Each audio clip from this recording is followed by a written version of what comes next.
Welcome to Bind EduTech, and this is a continued class related to the chapter that we have completed through the textbook in previous video lectures. We have studied, we have discussed each and every aspect, each and every word, each and every sentence of this chapter. We are not afraid to die if we can all be together. Written by Gordon Cook and Alan East. ये chapter पिछले video lecture में complete हो गया था और जो ending था वो एक हैप्पी एंडिंग ही दिखाया गया है। हालांकि सुज़ैन को के बारे में बताया गया कि सबसे ज़्यादा शारीरिक रूप से सबसे ज़्यादा चोट सुज़ैन को पहुंचा था और उसमें लिखा गया था कि उसको मल्टीपल टाइम्स उसको सर्जरी कराना पड़ा, ऑपरेशन कराना पड़ा, क्योंकि ब्लड क्लॉट कर जाता था। तो उसको हटाने के लिए, क्लॉटिंग को रिमूव करने के लिए है ना, बहुत बार डिजिट वहाँ एक दिया हुआ है फैक्ट, जो कि आपको याद रहना चाहिए कि कितनी बार उसको सर्जरी कराना पड़ा। तो मैं अभी सिर्फ ये बोलूँगा कि उसने मल्टीपल टाइम्स सर्जरी कराया। मैंने पढ़ाते वक्त बता दिया था कितना बार सर्जरी कराया। और उसके बाद एक हैप्पी एंडिंग, मतलब किसी को कुछ होता नहीं है, सब कोई सकुशल रहते हैं। ये नहीं बताया गया है कि इनका ये क्रॉस द वर्ल्ड का जो प्रोग्राम करके ये निकले थे कि पूरी दुनिया हम लोग थ्रू वाटर एक चक्कर लगाएंगे, इसके लिए निकले थे ये लोग वॉयज पे। तो कहीं ऐसा जिक्र नहीं है कि वो चक्कर पूरा हो पाया, मतलब जिस काम के लिए निकले थे वो पूरा हुआ। मतलब वो उन्होंने, अगर आपसे पूछा जाए कि क्या उन्होंने अपना वॉयज पूरा किया, तो कोई आंसर नहीं है क्लियरली दिया हुआ, बट जो जितना बताया गया, पढ़ाया गया, उसके अकॉर्डिंग आप समझिए कि उनका बोट जब पूरी तरह से डिस्ट्रॉय हो चुका था, जब खुद शारीरिक रूप से वो लोग बहुत इंजर्ड हो चुके थे सभी लोग, तो निश्चित रूप से उसके बाद ये जो जर्नी था, वॉयज जो था, वो कंप्लीट नहीं हो पाया। लॉजिकल कहीं लिखा हुआ नहीं है, लॉजिकल आंसर सोच के देखने बोल रहे हैं। आप भी सोच के देखो कि जब ये लास्ट में आइल एम्स्टर्डम आइलैंड पे ये लोग पहुँचे, तो उसके बाद उस समय कैसा कंडीशन था इन लोगों का? बहुत बुरा कंडीशन था। बेटी का पूरा स्वेलिंग था लेफ़्ट आई के ऊपर, जिसके वजह से मतलब लेफ़्ट आई का विजिबिलिटी ही समझो कि ख़त्म हो गया, इतना छोटा हो स्वेलिंग हो गया, फूल गया पूरा। और हाथ पे भी डीप कट था। उसके बाद एक इंजरी लेखक के बारे में, नरेटर के बारे में बताया है, गॉर्डन कुक। उनका वो भी इंजर्ड थे, क्योंकि जिस समय फर्स्ट टाइम वेव हिट किया था, वहाँ पे बताया था कि उनका सिर जा कर के टकराया था व्हील से, व्हील मतलब शिप का स्टीयरिंग। तो इतना ज़ोरदार, इतना प्रेशर के साथ पानी टकराया जब फर्स्ट इनका सामना हुआ था, तो उसका स्पीड से इनका सिर टकराया था और वहाँ पर वर्ड्स यूज़ किया था, mouth filled with blood and broken teeth. Mouth filled with blood and broken teeth. जो लोग टेक्स्ट बुक से पढ़े होंगे वो लोग ये वर्ड्स देख सकते हैं टेक्स्ट बुक में, या वो अगर पढ़े होंगे तो उनको ऐसे भी याद आ जाएगा कि हाँ ये बताया गया था। तो अब सोचो कि इस कंडीशन में क्या उन्होंने पूरा किया वॉयज? सवाल ही नहीं बनता। तो अगर ये सवाल आपके मन में उठे या पूछे, या कोई भी तरीके से कोई भी पूछे कि क्या इनका वॉयज पूरा हो पाया था, जिस पर्पस के लिए ये निकले थे, राउंड द वर्ल्ड वॉयज, क्या वो पूरा हो पाया? तो आंसर लॉजिकली नेगेटिव ही देना होगा, नहीं पूरा हो पाया, क्योंकि वहाँ पे फंस करके, तूफ़ान में फंस करके इनका पूरा शिप बर्बाद हो चुका था। ये खुद इतने इंजर्ड हो चुके थे, किसी तरह बस जान बच पाई इन लोगों की, वही बहुत बड़ी बात है। जर्नी तो पूरा होने का कोई संभावना है नहीं। पहला क्वेश्चन जो आपके दिमाग में उठना चाहिए कि क्या जर्नी कंप्लीट किया? Answer is negative, no. Why? Because in between they got injured very badly. क्योंकि जर्नी के बीच में उनका सामना जिस तूफ़ान से हुआ था, उससे वो लोग बहुत बुरी तरह से घायल हुए थे, और पूरा जहाज़ उनका, लगभग पूरा जहाज़ उनका बिखर चुका था। राइट साइड का पार्ट तो गायब था। तो लॉजिकली वो लोग उसके आगे वो जर्नी को कंटिन्यू तो नहीं रख सकते। तो ये सवाल का जवाब नेगेटिव में जाएगा कि वो जर्नी अपना पूरा नहीं कर पाए, जिस वॉयज पे वो निकले थे राउंड द वर्ल्ड, वो नहीं कर पाए। उसके बाद फिर चैप्टर ये जो है, इसका इंट्रोडक्शन का वीडियो लेक्चर में इंट्रोडक्शन आपसे डिस्कस किए हैं, इसका थीम आपसे डिस्कस किए हैं, ठीक है, इसका कैरेक्टर्स आपसे डिस्कस किए हैं। ये सब हम लोग प्रीवियस वीडियोस में पूरा एक एक लाइन, एक एक शब्द हम लोगों ने डिस्कस किया है प्रीवियस वीडियो में। तो अब बारी है उन लोगों की, अब बारी है स्टूडेंट्स की। मेरा जो काम था वो मैंने कर दिया। हर पूरा टेक्स्ट बुक जो था, ये हमारा पूरा स्टोरी, पेज नंबर कहाँ से शुरू है, ये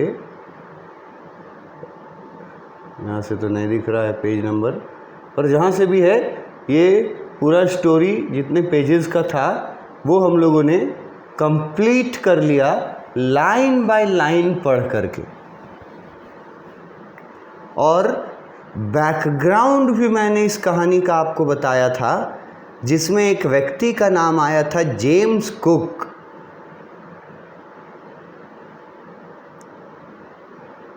क्योंकि वो जेम्स कुक का डायरेक्ट रिलेशन है इस स्टोरी में।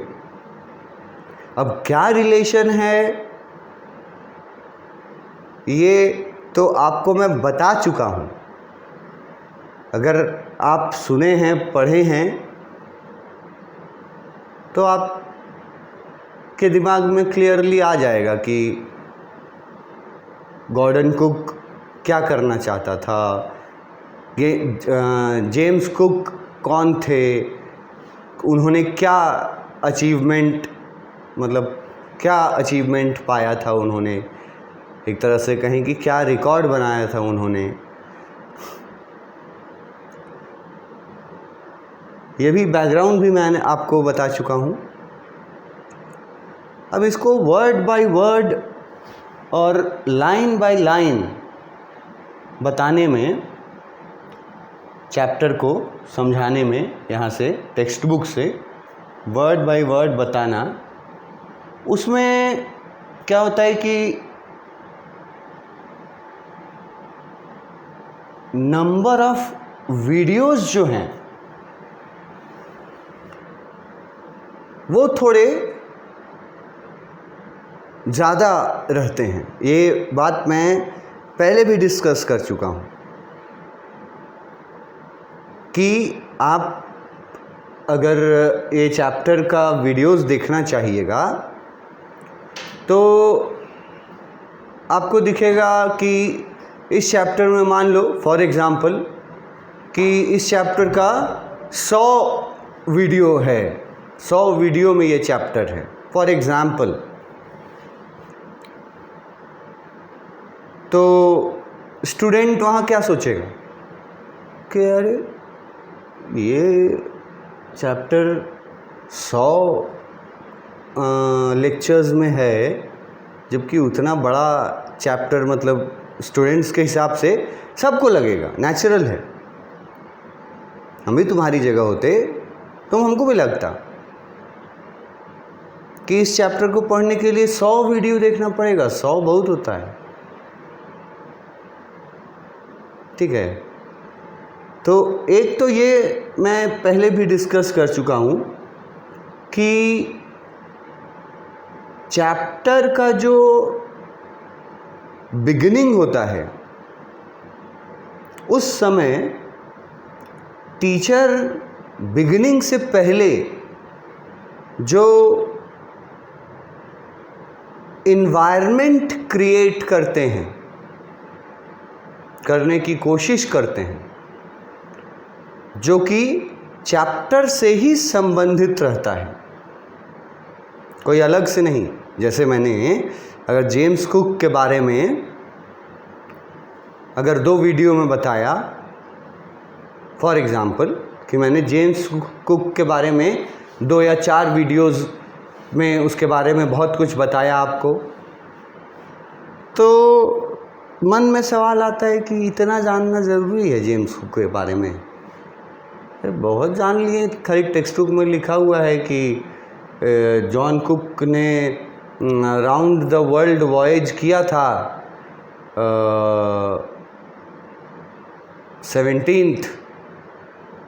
18th सेंचुरी में, और उसी का वॉयज का से इंस्पायर होकर के, और हमारे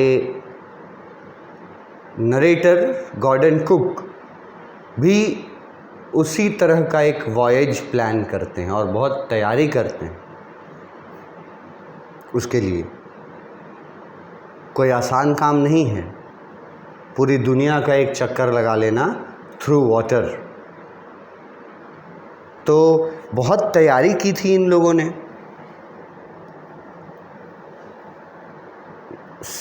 चैप्टर में सिर्फ जेम्स कुक वाला बात, जेम्स कुक का नाम सिर्फ एक बार, हमको लगता है मैक्सिमम, शायद मैक्सिमम 2 हो, एक बार सिर्फ आया है। यहाँ पे मैं आपको अगर दिखाना चाहूँ तो वो शुरू में ही हम लोग को दिख जाएगा, है ना। यहाँ देखो, captain James cook 200 years earlier,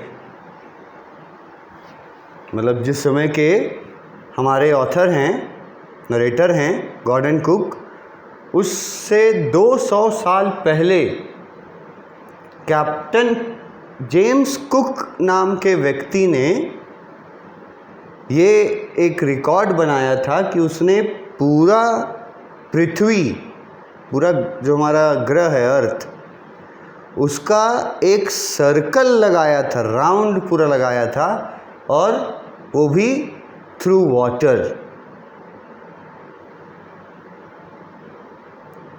तो इसके अलावा फिर जेम्स कुक का नाम ना तुमको शायद ही कभी मिले, फिर कहीं नहीं आया जेम्स कुक। लेकिन मैं बोल रहा हूँ कि मैंने जेम्स कुक के बारे में आपको 3-4 वीडियोस में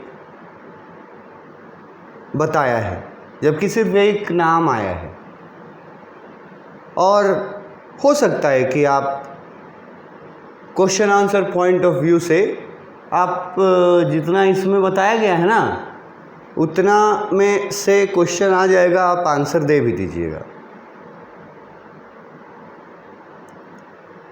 इसके चांसेस ज़्यादा हैं कि आप आंसर यहाँ जितना बताया गया उतना से भी दे सकते हैं। मगर किसी चीज़ को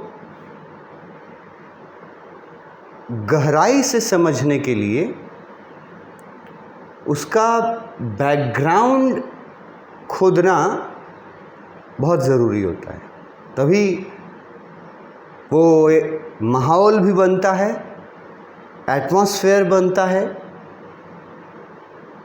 तो कैप्टन जेम्स कुक के बारे में मैंने 4-5 वीडियोस बना दिए सिर्फ कैप्टन जेम्स कुक के बारे में।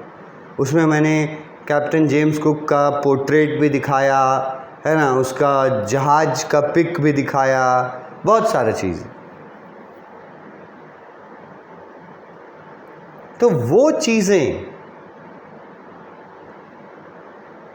एसेंशियल नहीं थी, बट हेल्पफुल हैं वो चीज़ें, वो जानकारियाँ जो कैप्टन जेम्स कुक के बारे में मैंने दिया है, वो हेल्पफुल है चैप्टर का बैकग्राउंड को थोड़ा समझने के लिए। तो इसीलिए कैप्टन जेम्स कुक के बारे में मैंने 4-5 वीडियोस में बताए हैं। हम कैप्टन जेम्स कुक को पूरा डिस्क्राइब किए हैं, पिक्चर वक्चर सब, इसका जहाज वगैरह बहुत कुछ डिस्कस किए हैं। तो अगर आप सिर्फ question answer point of view से पढ़ते हैं तो आपको उतना जेम्स कुक में घुसने का ज़रूरत नहीं है। मगर अगर आप कुछ सीखने, कुछ जानने, कुछ समझने के लिए अगर आप पढ़ रहे हैं इस चैप्टर को, तो आपको जेम्स कुक के बारे में जानना बहुत ज़रूरी है। ये फ़र्क है। अब ये फ़र्क मतलब इसका जवाब जो है वो आप स्टूडेंट्स जो हैं वही डिसाइड कर सकते हैं। The decision is yours. मैं सिर्फ अपनी तरफ का मेहनत कर सकता हूँ ना, तुम्हारे तरफ का मेहनत तो मैं नहीं कर सकता। और व्यू ऑफ थिंकिंग जो है वो तो सबका अलग अलग है। सिर्फ अपने देश की बात करें हम लोग अगर, तो 130 करोड़ हैं। 130 करोड़ में से हर आदमी, या मेल हो फीमेल हो, हर इंडिविजुअल 130 करोड़ में से यूनिक है, एक ही पीस है अपना। तो ये डिसीज़न आपका मतलब डिसीज़न है। मैं जैसे बोल रहा हूँ कि सिर्फ और सिर्फ क्वेश्चन आंसर के लिए ही पढ़ना है, मार्क्स के लिए ही सिर्फ पढ़ना है, तो आप डायरेक्ट चैप्टर में बताए गए जो जहाँ से, जैसे हम यहाँ से शुरू किए हैं जहाँ से,